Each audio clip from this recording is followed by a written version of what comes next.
Hello everyone. तो देखो बच्चों, आज की क्लास में हम स्टार्ट करने जा रहे हैं क्लास 9th का chapter 4 linear equation in two variable. तो basically linear equation in two variable आप कैसे समझोगे कि कैसे आपको आइडेंटिफाई करना है कि linear equation in two variable का स्टैंडर्ड फॉर्म क्या है और हम linear equation in two variable को डिफरेंट मेथड से सॉल्व कैसे करेंगे। तो सबसे पहले देखो, चैप्टर का नाम क्या है आपका, linear equation in two variable. Equations means हमेशा इक्वल टू का यूज़ किया जाएगा, टू वेरिएबल्स हमेशा यूज़ किए जाएंगे, और लीनियर मीन्स जो वेरिएबल यूज़ करोगे आप उसका जो पावर है वो हमेशा लीनियर होगा, मीन्स 1 होगा। जैसे कि एग्जांपल देखो, हमने एक इक्वेशन ले लिया 9x plus 4y equals to 9। अब ये लीनियर इक्वेशन टू वेरिएबल है या नहीं है, ये हम कैसे आइडेंटिफाई करेंगे। देखो, इक्वल टू का यूज़ किया गया है, मीन्स इक्वेशंस x और y क्या है, वेरिएबल्स, तो ये रहा आपका वेरिएबल। टू वेरिएबल होना चाहिए, तो x और y आपके क्या है, दो वेरिएबल्स है। तो लीनियर मीन्स x और y जो है इसका पावर देखो, आओ आपसे पूछा जाए तो इसका पावर क्या है, x का पावर भी 1 है और y का पावर भी 1 है। अगर मैं इसी इक्वेशन को ये लिखूँ 9x square plus 4y square equals to 9, तो ये जो इक्वेशन है आपका, ये linear equation in two variable नहीं होगा। क्यों नहीं होगा, तो रीज़न आपको पता होना चाहिए क्यों नहीं है, क्योंकि यहाँ x का जो पावर है 2 है, मीन्स ये लीनियर नहीं है, क्वाड्रेटिक है। तो पावर जो है वेरिएबल का हमेशा क्या होना चाहिए, आपका 1 होना चाहिए।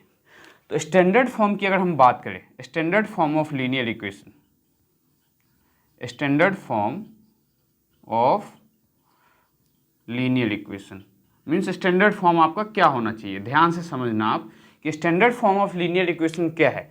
स्टैंडर्ड फॉर्म की अगर हम बात करें बच्चों, तो स्टैंडर्ड फॉर्म आपका होगा ax plus B Y plus C equals to 0।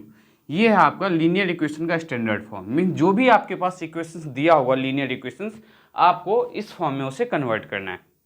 अब यहाँ पे कुछ बेसिक टर्म्स जो आपको पता होना चाहिए। देखो क्या है, x के साथ जो a है ये क्या है, कोफिशिएंट ऑफ x। जो y के साथ b है वो क्या है, कोफिशिएंट ऑफ y, और c आपका क्या है, कांस्टेंट टर्म। ठीक है, मीन्स कोफिशिएंट ऑफ x की अगर हम बात करें तो क्या है आपका a, कोफिशिएंट ऑफ अगर हम y की बात करें तो आपके पास क्या है b, और कांस्टेंट टर्म की अगर हम बात करें तो कांस्टेंट टर्म मतलब नंबर्स, तो कांस्टेंट टर्म इसमें आपका क्या होगा, c। अब इसमें आप एक एग्जांपल की हेल्प से इसे समझने की कोशिश करो। जैसे कि आपके पास देखो एक इक्वेशन है 2x minus 4y plus 9 equals to 0।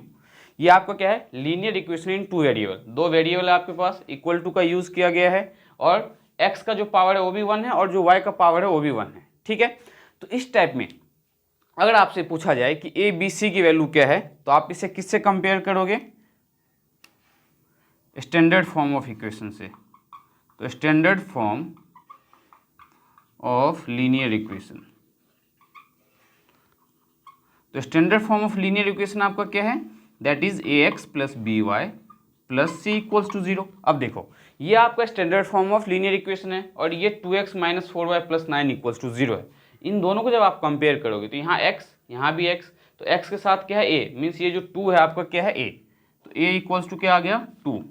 Similarly y यहाँ पे भी है, देखो यहाँ पे भी y है, लेकिन यहाँ y के साथ क्या है b, और यहाँ y के साथ क्या है -4, that means b equals to -4 and c equals to 9। तो स्टैंडर्ड फॉर्म हम हमेशा इस चैप्टर में क्या करेंगे, जो चैप्टर 4 है आपका क्लास 9th का, इसमें आपको क्या करना है, हर एक इक्वेशन को इस फॉर्म में लाना है, ax plus B Y plus C equals to 0 के फॉर्म में। हम एनसीईआरटी के एग्जाम्पल सॉल्व करेंगे। उससे पहले मैं आपको एक डिफरेंट मेथड बताता हूँ कि अगर आपके पास इक्वेशन इस फॉर्म में हो तो क्या करोगे। जैसे मान लो इक्वेशन आपके पास है 3y 2x minus 4y 5y plus 9 equals to 0। मैंने आपको बताया जो स्टैंडर्ड फॉर्म है यहाँ पे ए बी, यहाँ पे देखो फ्रैक्शंस में आपके पास नंबर है, तो इस टाइप के क्वेश्चंस में आपको क्या करना है, जो डिनोमिनेटर में नंबर आपको दिख रहा है, क्या है नंबर आपके पास 2 एंड 5, 2 और 5 का जब आप एलसीएम लोगे तो आपके पास क्या आएगा 10। तो क्या करना है आपको, मल्टीप्लाई करना है both side, multiply both side by 10। हमने बोथ साइड 10 से मल्टीप्लाई कर दिया, तो देखो 3y2x इसको 10 से आपने मल्टीप्लाई किया, माइनस 10 इंटू में 4y 5y प्लस 10 इंटू में 9 इक्वल्स टू 0।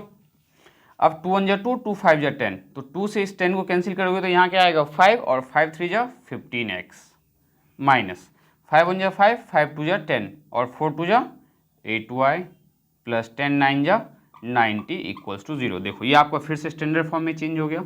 दैट मीन्स अगर डिनोमिनेटर में जो भी कोई नंबर हो, अगर मान लो यहाँ पे खाली 2 होता तो हम क्या करते, सबको 2 से मल्टीप्लाई कर देते, बट यहाँ पे हमारे पास दो नंबर है 2 एंड 5, तो हमने क्या किया 2 और 5 का एलसीएम लिया, और 2 और 5 का जब आप एलसीएम लोगे तो क्या आएगा 10।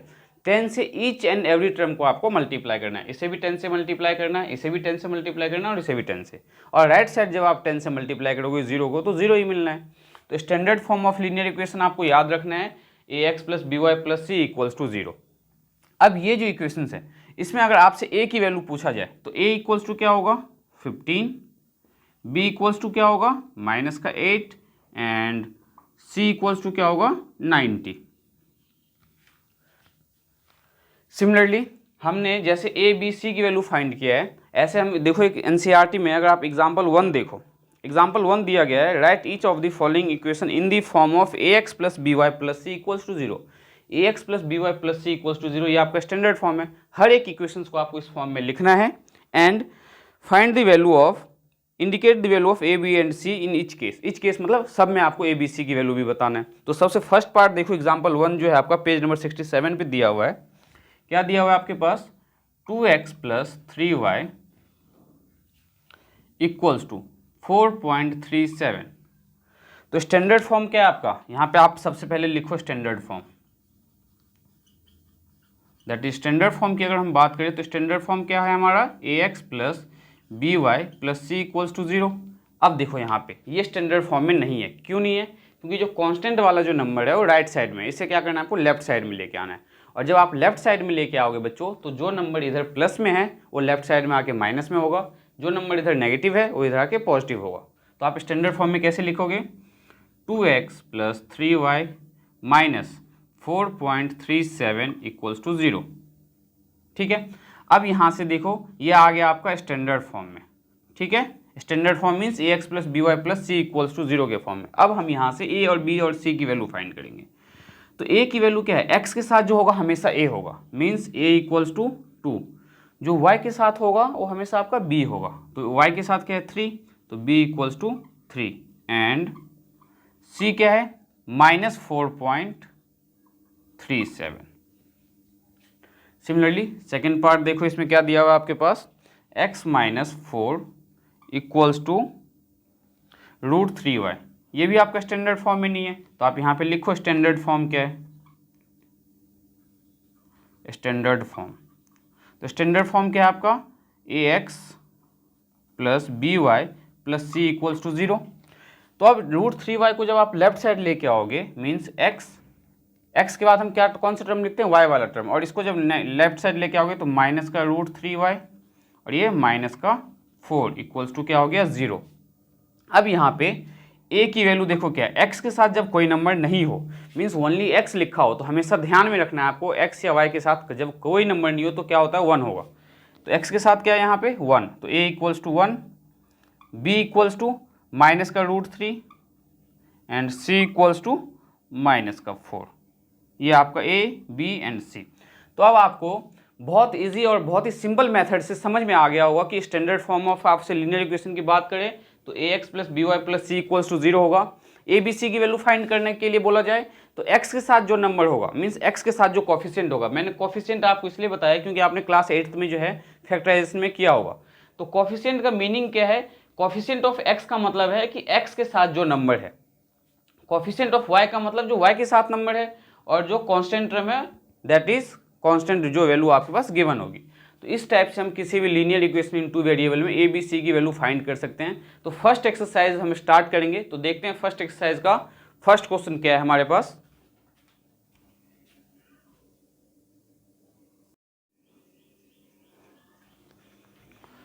तो एक्सरसाइज 4.1 का फर्स्ट क्वेश्चन देखिए आपके पास क्या गिवन है। The cost of a notebook, cost notebook का जो है is twice the cost of a pen, pen के कॉस्ट से ट्वाइस है। तो write the linear equation in 2 variable, आपको लीनियर इक्वेशन इन 2 वेरिएबल लिखना है टू रिप्रेजेंट दिस स्टेटमेंट। इस स्टेटमेंट को रिप्रेजेंट करने के लिए आपको लीनियर इक्वेशन इन 2 वेरिएबल में इक्वेशंस फॉर्म करना है। तो आपको ध्यान क्या रखना है, जो कॉस्ट है नोटबुक का क्या है, पेन के कॉस्ट का ट्वाइस है। तो सबसे पहले हम इसमें कंसिडर करेंगे एज्यूम करेंगे कि कॉस्ट ऑफ पेन या कॉस्ट ऑफ नोटबुक जो है x है और कॉस्ट ऑफ नोट पेन जो है आपका y है। Means late the cost of, आप नोटबुक या पेन किसी को भी x कंसीडर कर सकते हो, ये कोई ज़रूरी नहीं है कि आपको नोटबुक को ही x या पेन को ही x लेना है, दोनों में से आप किसी को भी x और y रिप्रेजेंट कर सकते हो, कोई प्रॉब्लम नहीं है इसमें। Let the cost of notebook या one notebook, let the cost of one notebook be y rupees.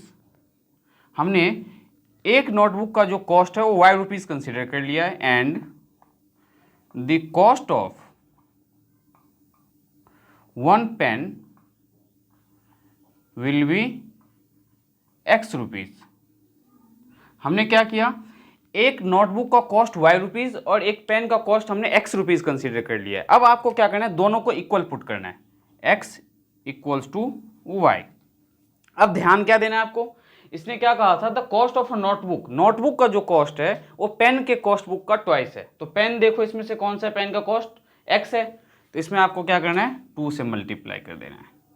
क्यों, क्योंकि y जो कॉस्ट है किसका है, नोटबुक का, तो नोटबुक का जो कॉस्ट है वो पेन के कॉस्ट का ट्वाइस है। तो पेन का कॉस्ट क्या है x, तो x में हमने 2 से मल्टीप्लाई कर दिया। इस चीज़ को फिर से समझो, अगर मैं यहाँ पे इसमें 2 से मल्टीप्लाई करूँगा तो गलत हो जाएगा। क्यों, क्योंकि y किसको रिप्रेजेंट कर रहा है, कॉस्ट ऑफ वन नोटबुक को, और जो नोटबुक का जो कॉस्ट है वो पेन के कॉस्ट का ट्वाइस है। ठीक है, तो ये क्या आ गया आपके पास, 2x इक्वल्स टू y। अब हम इसको स्टैंडर्ड फॉर्म में चेंज करेंगे। तो स्टैंडर्ड फॉर्म में कैसे चेंज करेंगे, तो ध्यान से देखो आप, स्टैंडर्ड फॉर्म में चेंज करने के लिए y को आप क्या करोगे, लेफ्ट साइड लेके आओगे, तो 2x minus Y equals to 0, ये हो गया।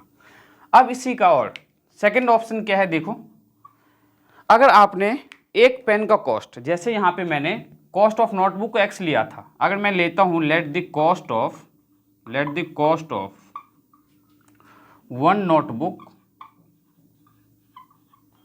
बी x रुपीज़, नोटबुक के एक नोटबुक का जो कॉस्ट है अगर मैं x रुपीज़ लेता हूँ, and the cost of one pen be y rupees, और एक पेन का कॉस्ट मैंने क्या लिया, y रुपीज़ लिया। अब देखो यहाँ पे इक्वेशंस क्या फॉर्म होगा, हम क्या करेंगे, x equals to y put करेंगे। अब जो हमारे पास x है वो नोटबुक का कॉस्ट है और हमारा पेन का कॉस्ट क्या है, y है। तो देखो ये है पेन का कॉस्ट, ये है नोटबुक का कॉस्ट। तो नोटबुक का जो कॉस्ट है वो पेन के कॉस्ट का ट्वाइस है, तो पेन का कॉस्ट क्या है, y, तो इसमें हम क्या करेंगे, 2 से मल्टीप्लाई कर देंगे। ट्वाइस का मतलब 2, अगर थ्राइस बोलता तो 3 से मल्टीप्लाई करते, means x equals to 2y। अब आपको क्या करना है, स्टैंडर्ड फॉर्म में लाने के लिए 2y को लेफ्ट साइड लेके आओगे, तो x minus 2y equals to 0, ये आपका फाइनल आंसर। तो ये हमने रिप्रेजेंट किया है कि इक्वेशंस को कैसे, आपको जो है डिफरेंट टाइप्स के वर्ड प्रॉब्लम मैं इस क्लास में करवाऊंगा बेसिकली, लेकिन अभी जो इस एक्सरसाइज में एक ही क्वेश्चन दिया गया तो हम एक ही क्वेश्चन को डिस्कस करेंगे, और आगे हम कुछ आर डी शर्मा के कुछ इंपॉर्टेंट क्वेश्चंस को भी डिस्कस करेंगे, और जो डिफरेंट क्वेश्चंस पेपर में पूछा जाता है जो मैं आपको करवाऊंगा नेक्स्ट क्लास में। अभी हम इसका जो सेकंड क्वेश्चन है एक्सरसाइज 4.1 का, उसमें देखिए आप कर सकते हो सॉल्व। 4.1 का जो फर्स्ट क्वेश्चन, सेकेंड क्वेश्चन है आपके पास, क्या दिया हुआ है, express the following linear equation in the form of ax plus B Y plus, ये मैंने आपको एग्जांपल में ऑलरेडी करवाया हुआ है बच्चों, तो आप खुद से इसको सॉल्व कर सकते हो। मैं आपको 2-4 पार्ट इसका सॉल्व करके बताता हूँ कि आपको इसे सॉल्व कैसे करना है। देखो क्या दिया हुआ है सेकंड क्वेश्चन आपके पास, सेकंड क्वेश्चन में दिया गया है express the following linear equation in the form of, किस फॉर्म में रिप्रेजेंट करना है, तो ax plus B Y plus C equals to 0 के फॉर्म में आपको रिप्रेजेंट करना है सारे के सारे इक्वेशंस को, and indicate the value of a b c in each case, और ए बी सी की वैल्यू बताना है आपको। तो फर्स्ट पार्ट देखोगे आपके पास, फर्स्ट पार्ट में दिया हुआ है 2x plus 3y equals to 9.35 बार। तो इसका स्टैंडर्ड फॉर्म क्या होगा, इसको लेफ्ट साइड लाना होगा, तो स्टैंडर्ड फॉर्म लिखो 2x प्लस 3y माइनस 9.35। इस बार का मतलब होता है कि 5 जो है बहुत बार रिपीट कर रहा है, ठीक है। ये जो ऊपर में लाइन लगा हुआ है 5 के ऊपर, इसका मतलब है आगे खाली 5 ही है, तो हम बार बार 5 ना लिखने के बजाय हम बार का यूज़ करते हैं, ठीक है। Equals to 0। अब इससे जब इसके साथ कंपेयर करोगे तो a क्या मिला, x के साथ जो होगा a, तो a equals to 2, comma b equals to, तो y के साथ क्या है 3, तो b equals to 3, and c क्या होगा माइनस टाइम्स 9.35 बार। अब ए बी सी बता दिया हमने, स्टैंडर्ड फॉर्म बता दिया, तो ये हो गया क्वेश्चन आपका कंप्लीट। अब सेकंड पार्ट इसका सॉल्व करेंगे हम, x minus y by 5 equals to -10 equals to 0। इसमें देखो बच्चों क्या है, y के साथ डिनोमिनेटर में क्या है 5 है, तो हम क्या करेंगे ईच एंड एवरी टर्म को 5 से मल्टीप्लाई करेंगे। तो मल्टीप्लाई, इसे हमने मान लिया इक्वेशन 1, मल्टीप्लाई इक्वेशन 1 बाय 5। जब आप 5 से मल्टीप्लाई करोगे तो एक एक टर्म को मल्टीप्लाई करना है। 5 को x से मल्टीप्लाई करो, 5 इंटू में x माइनस 5 इंटू में y बाय 5 माइनस 10 इंटू में 5 इक्वल्स टू 0। तो 5 इंटू में x तो 5x, 5 से 5 कैंसिल हो गया तो माइनस का y, इस 5 से देखो ये 5 आपका कैंसिल हो जाएगा तो माइनस का y, माइनस 10 5 जा 50 इक्वल्स टू 0। ये आ गया आपका स्टैंडर्ड फॉर्म। अब इस स्टैंडर्ड फॉर्म से आपको क्या बताना है, ए बी सी। तो ए क्या होगा जो x के साथ नंबर है, तो ए क्या होगा 5, बी क्या होगा y के साथ जो नंबर है, तो y के साथ कुछ नहीं है मीन्स -1। -1 हमने क्यों लिया, क्योंकि माइनस साइन है यहाँ पे, एंड c इक्वल्स टू -50। ये था आपका second part. Similarly third part देखिए, -2x plus 3y। Third part दिया हुआ है आपके पास -2x plus 3y equals to 6। तो आप क्या लिखोगे -2x प्लस 3y प्लस 6 है, लेफ्ट साइड में लाओगे तो माइनस का 6 इक्वल्स टू 0। नाउ अब जब आप इसे ax plus by plus c equals to 0 से कंपेयर करोगे बच्चों, तो x क्या होगा, x के साथ जो नंबर है a, तो a equals to -2, b equals to, तो y के साथ नंबर क्या है 3, तो 3 एंड c इक्वल्स टू -6। ये था third part. Similarly fourth part देखिए आपके पास, fourth part x equals to 3y दिया हुआ है, x इक्वल्स टू 3y। तो आपको क्या करना है 3y को लेफ्ट साइड में लाना है, x minus 3y equals to 0। Now a equals to क्या होगा, x के साथ क्या है 1, a equals to 1, b equals to y के साथ जो नंबर है तो माइनस का 3, और c आपका क्या है यहाँ पे 0। c 0 क्यों है, क्योंकि कांस्टेंट टर्म आपके पास है ही नहीं। सिमिलरली फिफ्थ पार्ट देखो आपके पास, तो फिफ्थ पार्ट में क्या दिया हुआ है 2x इक्वल्स टू -5y। ठीक है, तो -5y को लेफ्ट साइड में जब लाओगे तो 2x plus 5y equals to 0। तो a क्या है आपके पास 2, b क्या आएगा आपके पास 5 एंड c नहीं है तो c equals to 0। Similarly sixth part, तो सिक्स्थ पार्ट में है आपके पास 3x प्लस 2 इक्वल्स टू 0। देखो 3x प्लस 2 इक्वल्स टू 0। अब यहाँ पे आपको क्या करना है, y वाला टर्म नहीं है, तो y वाले टर्म को हम देखो कैसे लिखने वाले हैं, ध्यान से समझना आप। 3x प्लस y वाला टर्म नहीं है तो 0y प्लस 2 इक्वल्स टू 0। अगर x का टर्म नहीं होता तो हम 0x लिखते, मीन्स a क्या है आपके पास 3, b क्या है आपके पास 0 एंड c क्या है आपके पास 2। सिक्स पार्ट फिर से समझने की कोशिश करो, 3x प्लस 2 इक्वल्स टू 0 है, इसमें y वाला टर्म नहीं है, तो y जब टर्म नहीं है तो हम वहाँ पे लिखेंगे 0y। अगर मान लो ये इक्वेशन इस फॉर्म का दिया होता y प्लस 2 इक्वल्स टू 0, तो इसमें क्या है x वाला टर्म नहीं है, तो आप क्या लिखोगे 0x plus y plus 2 equals to 0। तो a क्या आएगा आपके पास 0, b क्या आएगा आपके पास 1 एंड c क्या आएगा 2। ये 8th पार्ट नहीं है, मैंने आपको एग्जाम्पल समझाया ये। अब हम करेंगे इसका 7th पार्ट। तो 7th पार्ट में जो बच्चों आपके पास गिवन है that is y minus 2 equals to 0, y minus 2 equals to 0। तो ध्यान से देखो इसमें क्या नहीं है, x का टर्म नहीं है, क्योंकि लीनियर इक्वेशन 2 वेरिएबल में ax वाला टर्म नहीं है, तो हम क्या लेंगे यहाँ पे 0x plus y minus 2 equals to 0। तो a x के साथ जो होगा वो a होता है, तो a क्या आ गया 0, b क्या आएगा आपका 1 एंड c क्या आएगा -2। एंड इसका last part 5 equals to 2x दिया हुआ है, तो ये देखो 8th पार्ट में 5 इक्वल्स टू 2x। तो 2x को हम क्या करेंगे लेफ्ट साइड लेके आएंगे, तो क्या आएगा माइनस का 2x, y वाला टर्म नहीं है तो क्या लिखेंगे हम प्लस का 0y इक्वल और प्लस का 5 इक्वल्स टू 0। क्या किया हमने, देखो 2x को लेफ्ट साइड लेके आएंगे तो माइनस का 2x प्लस 0y प्लस 5। अब देखो यहाँ a क्या है, a है आपका माइनस का 2, b क्या है आपका 0 एंड c क्या है 5। तो बच्चों आज की क्लास में जो है हमने बेसिकली एक्सरसाइज 4.1 जो है बेसिक कॉन्सेप्ट के साथ क्लियर कर लिया है और आपको उम्मीद करता हूँ बहुत अच्छे से ये एक्सरसाइज समझ में आया होगा। तो नेक्स्ट क्लास में मैं आपको एक्सरसाइज 4.2 करवाऊंगा, जिसमें कि हम ये सीखने वाले हैं कि हम डिफरेंट टाइप से किसी भी linear equation in two variable का सॉल्यूशंस कैसे फाइंड करेंगे। मींस कि डिफरेंट टाइप्स, मतलब हम x की वैल्यू कैसे लेट करेंगे तो y निकाल लेंगे, y की वैल्यू क्या लेट करेंगे तो x निकाल लेंगे। मींस टाइप ऑफ सॉल्यूशन और सॉल्यूशन ऑफ लीनियर इक्वेशंस जो है हम नेक्स्ट क्लास में पढ़ेंगे। तो बच्चों मिलते हैं हम नेक्स्ट क्लास में।